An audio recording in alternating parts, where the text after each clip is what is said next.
Good morning everyone. Previous class में हमने tRNA के बारे में पढ़ा था और टीआरएनए के साथ साथ आरएनए के जितने भी टाइप्स थे, चाहे वो एमआरएनए हो, चाहे वो टीआरएनए हो, चाहे वो राइबोसोमल आरएनए हो, सबके स्ट्रक्चर के बारे में पढ़ा था और सब में उनका जो सेडिमेंट्री कोफिशिएंट था यानी अवसादन गुणांक था उसे पढ़ा था और उनमें किस प्रकार की न्यूक्लियोटाइड्स पाए जाते हैं उसे भी हमने ब्रीफ में पढ़ा था। अब आज हमारे लिए जो पढ़ना है वो प्रीवियस क्लास में मैंने लास्ट में बोला था कि आज हम क्लोवर लीफ मॉडल जो टीआरएनए का है और इसे रॉबर्ट हॉली ने 1965 में रिप्रेजेंट किया था। जो टीआरएनए का क्लोवर लीफ मॉडल है इसमें ये बताया गया है कि टीआरएनए जो ट्रांसफ़र आरएनए जिसे हम कहते हैं या स्थानांतरण आरएनए जिसे कहते हैं उसका जो स्ट्रक्चर है वो किस टाइप से होता है। तो टीआरएनए में जो स्ट्रक्चर है वो सबसे ज़्यादा क्लोवर लीफ जैसा पाया गया। क्लोवर लीफ यानी कि पत्ती, त्रिपत्ती पत्तियाँ मॉडल भी ऐसे कहते हैं और ये 1965 में रॉबर्ट हॉली ने दिया था 1965 में। अब यदि हम बात करें क्लोवर लीफ मॉडल की तो इसमें 5 भुजाएं पाई जाती हैं यानी कि 5 आर्म पाई जाती हैं, 5 भुजाएं। और इसका जो सेडिमेंट्री कोफिशिएंट है वो 4s होता है, वो 4s होता है। और इसमें जो न्यूक्लियोटाइड है वो 17 से 85 तक पाए जाते हैं यानी कि 70 से 85 के लगभग इसमें न्यूक्लियोटाइड्स पाए जाते हैं। और जो हमारा टीआरएनए होता है या जो ट्रांसफ़र आरएनए होता है इसे हम शॉर्ट में सॉल्यूबल आरएनए भी कहते हैं, सॉल्यूबल आरएनए। अब हम इसके स्ट्रक्चर को देखेंगे कि इसमें 5 भुजाएं या 5 आर्म कौन कौन सी हैं। तो सबसे पहले यहाँ पे जो आर्म रहती है इस वाले आर्म पर एक सिरे को हम 3 एंड से दर्शाते हैं और जो सेकंड वाला सिरा होता है इसे हम 5 एंड से दर्शाते हैं। अब ये जो 3 एंड वाली भुजा होती है इस 3 एंड वाली भुजा पर अमीनो एसिड बाइंडिंग साइट होती है। एक अमीन्स यहाँ पे अमीनो एसिड से है, अमीनो एसिड। तो यहाँ पे जो है अमीनो एसिड बाइंडिंग साइट कहलाती है और यहाँ पे अमीनो एसिड आकर बंधता है यानी अमीनो एसिड के जितने भी मॉलिक्यूल्स रहेंगे वो सभी जो मॉलिक्यूल्स हैं वो इस वाले पॉइंट पर आकर टीआरएनए से अटैच्ड होते हैं। फिर देन इसके बाद इसमें जो एक 3 एंड जो सिरा होता है इसमें एक क्षारक का क्रम पाया जाता है CCA। यहाँ पे CC का मतलब साइटोसिन से है, साइटोसिन, और A का मतलब एडिनिन से है, एडिनिन। तो आपने देखा कि इस पे अमीनो अम्ल बाइंडिंग साइट है, अमीनो अम्ल के मॉलिक्यूल आकर कनेक्टेड होंगे। देन इसके बाद इस पे एक और क्षारकों का क्रम पाया जाता है CCA। और ये जो आर्म होती है कंपेयर देन 5 एंड वाली की तुलना में आकार में बड़ी होती है। आप देख सकते हैं 5 एंड जो है इसकी लेंथ कम है एंड जो हमारा 3 एंड है उसकी जो लेंथ है वो ज़्यादा है। और यहाँ पे जो आपके लिए ये बॉक्सेस टाइप स्ट्रक्चर दिख रहे हैं यहाँ पे अमीनो एसिड के जो मॉलिक्यूल्स हैं वो आकर जुड़ते हैं और इसके बाद एक आर्म हो गई इसकी। अब इसके बाद एक और आर्म पाई जाती है ये वाली। ये जो आर्म है इसे हम टी साइन सी लूप कहते हैं, टी साइन सी लूप।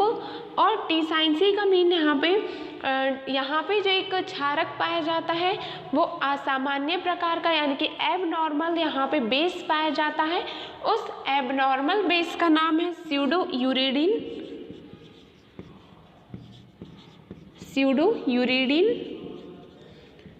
स्यूडोयूरिडिन क्षारक जो है वो इस टी साइन सी लूप पर पाया जाता है। और जो टी साइन सी लूप होता है इसमें भी कोडॉन को बांधने के लिए यहाँ पे जो है ये पीसेस पाए जाते हैं और इन पीसेस पे आके जो एमआरएनए है उनके जो मॉलिक्यूल हैं वो जुड़ते हैं। देन इसके बाद यहाँ पे एक और आर्म पाई जाती है। इस आर्म का नाम है DHU लूप यानी कि यहाँ पे जो DHU है इसका पूरा नाम, DHU का पूरा नाम है डाईहाइड्रोक्सिल यूरिडीन डाईहाइड्रोक्सी यूरिडीन। ये जो डाईहाइड्रोक्सी यूरिडीन होता है, ये डाईहाइड्रोक्सी यूरिडीन क्या करता है कि जब अमीनो अम्ल का सिंथेसिस होता है या प्रोटीन का निर्माण होता है तो उस समय ये amino acyl tRNA synthetase enzyme को रिलीज करता है। अमीनो एसाइल टीआरएनए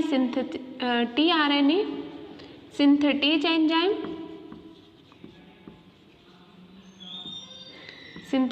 एंजाइम को रिलीज करता है, जिस कारण जो अमीनो अम्ल के मॉलिक्यूल्स हैं वो जुड़ जाते हैं। और ये जो डाईहाइड्रोक्सी यूरिडीन होता है, ये डाईहाइड्रोक्सी यूरिडीन इन अमीनो एसिड्स के मॉलिक्यूल को जो राइबोसोम होता है उस राइबोसोम की सरफेस तक पहुंचाने का वर्क करते हैं। और आपको पता है राइबोसोम को प्रोटीन फैक्ट्री भी कहा जाता है, क्योंकि हमारी बॉडी का जितना भी प्रोटीन है उस सभी का सिंथेसिस या जो संश्लेषण है वो राइबोसोम में होता है। तो DHU लूप अमीनो एसिड को अडेप्ट करेगा, अमीनो एसिड को ग्रहण करेगा और देन उन अमीनो एसिड के जो मॉलिक्यूल्स हैं उनको इकट्ठा करने के बाद उसे राइबोसोम की सरफेस पर आकर छोड़ आएगा और राइबोसोम फिर वहाँ पे अनुलेखन और अनुवादन यानी कि ट्रांसक्रिप्शन और ट्रांसलेशन द्वारा प्रोटीन बनाएगा। देन इसके बाद यहाँ पे एक और आर्म आती है, यहाँ पे 4th आर्म है। इस आर्म में जो सबसे नीचे का जो बेस होता है यानी कि सबसे नीचे का जो स्थान है इसे हम बेस भी कहते हैं। इस बेस में 3 यहाँ पे ऐसे आपके लिए बॉक्स दिख रहे हैं। इन तीनों बॉक्सेस में जो टीआरएनए है, टीआरएनए की इस वाली आर्म में 3 बॉक्स पाए जाते हैं जिसे हम एंटीकोडॉन लूप कहते हैं। एंटीकोडॉन यानी कि कोडॉन का विपरीत एंटीकोडॉन हो जाएगा। और ये जो एंटीकोडॉन लूप है ये 3 नाइट्रोजनी बेसिस का बना होता है।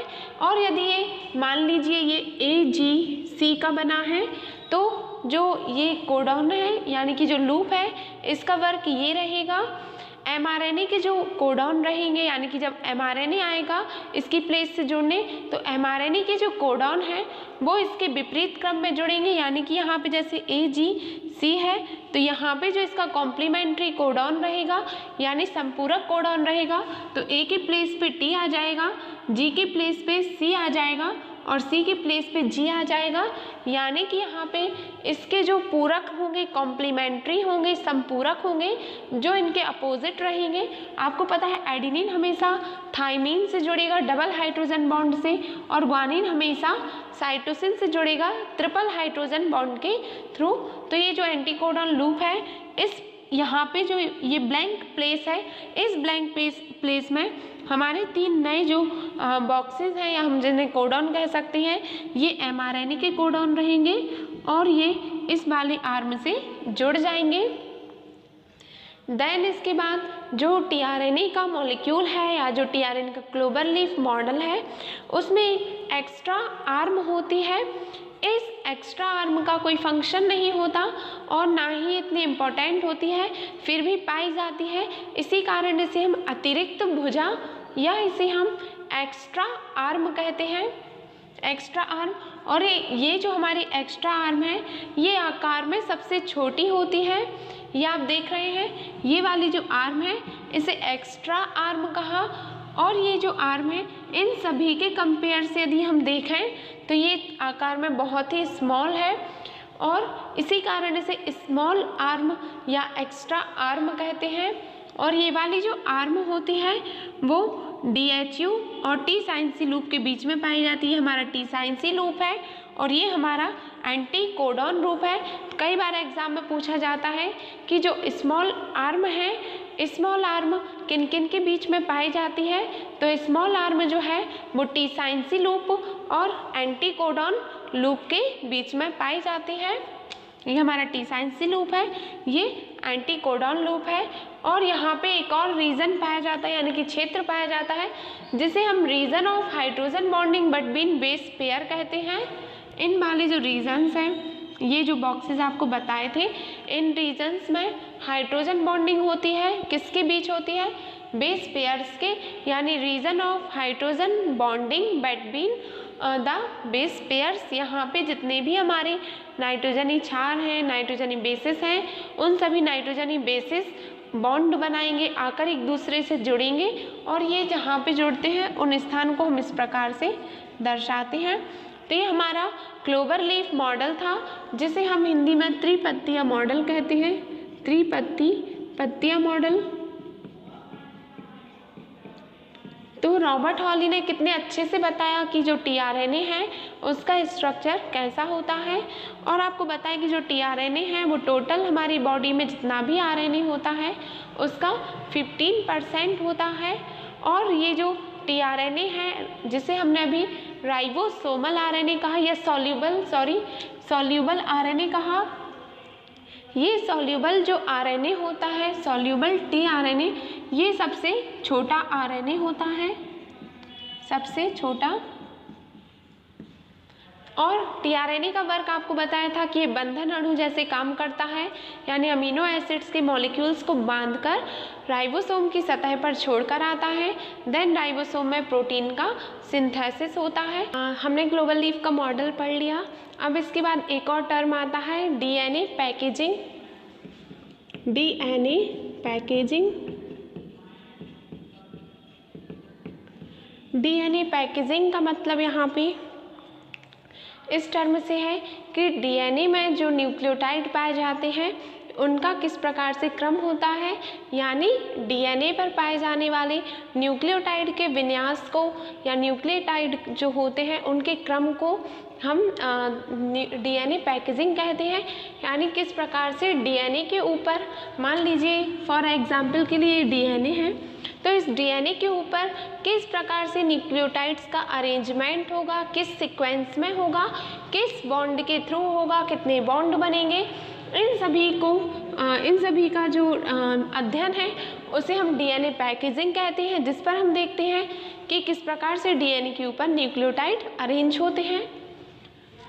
अब इस अरेंजमेंट को समझाने के लिए दो मॉडल दिए गए, फर्स्ट है न्यूक्लियोसोम मॉडल और सेकंड है सोलेमाइड मॉडल।